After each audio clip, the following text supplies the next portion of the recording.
Hi students, today I will be talking about competitive strategies that businesses use as well as market positioning. Businesses have to succeed by choosing the main strategic choice on how to compete in their industry. Businesses need to figure out how they want to position themselves in order to meet customer needs, as they can't try and meet all of the demands of customers.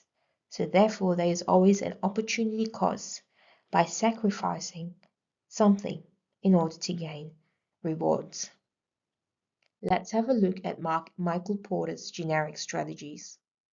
He has identified 3 ways for businesses to gain competitive advantage. The first one is cost leadership. This is by becoming the lowest cost producer in the industry. For example, in the supermarket industry, Aldi might be the cost leader by providing lowest cost products.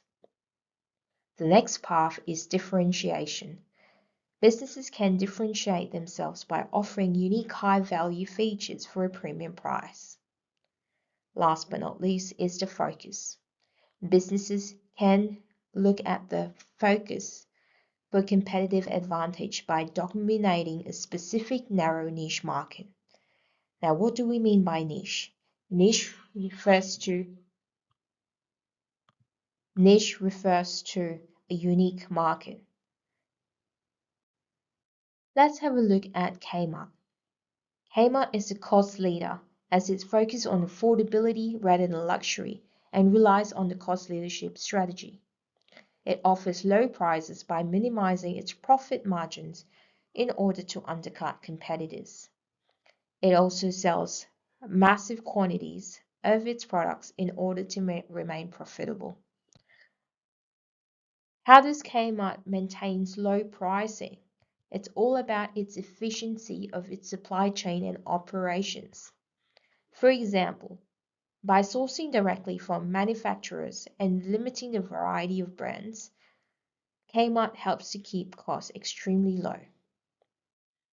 Now let's have a look at Apple. Apple avoids price wars, focusing on creating irreplaceable products.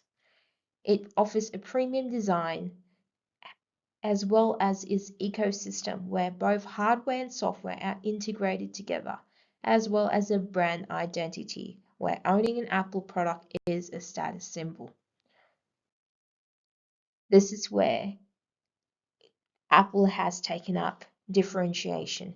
It shows how unique the brand and its products are. Differentiation requires heavy investment in research and development, also known as R&D, and marketing.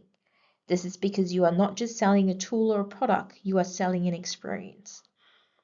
Now, for the next part of the path, which is focus, we'll look at the case study of Lululemon, which looks at the focus strategy. Lululemon doesn't try to sell sportswear to everyone.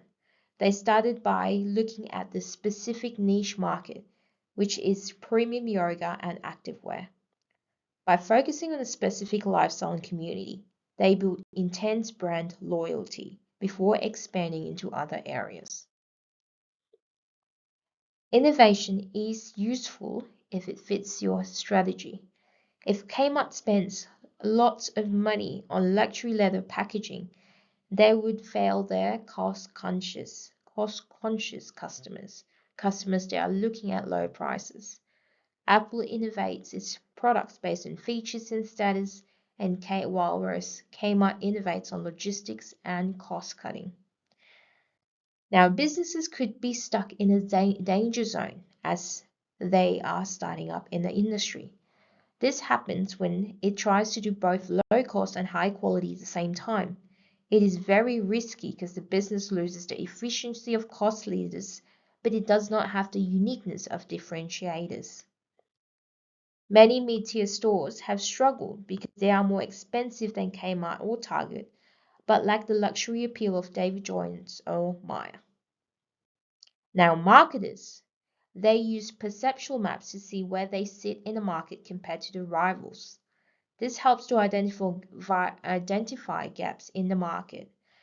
As you can see in the map, there is high quality, high price, and low price. This could be a map that a business used to see where it sits compared to its competitors. Now, is a focused strategy always better for small businesses? Its benefits is that there is less direct competition and higher customer loyalty. However, there is a very limited growth potential. This is because in a niche market, the amount of customer population is targeted towards a smaller amount of customers because it is in a unique market. Therefore, profit is vulnerable if the niche market shrinks. Now, strategy is only good if it is sustainable. If a competitor can copy your unique feature, your differentiation won't last long. Patents, brand secrets, and culture is harder to copy than compared to a price tag. Therefore, businesses need to look at their core operations and sustainable ways to make it different and unique from competitors in order to stand out to customers.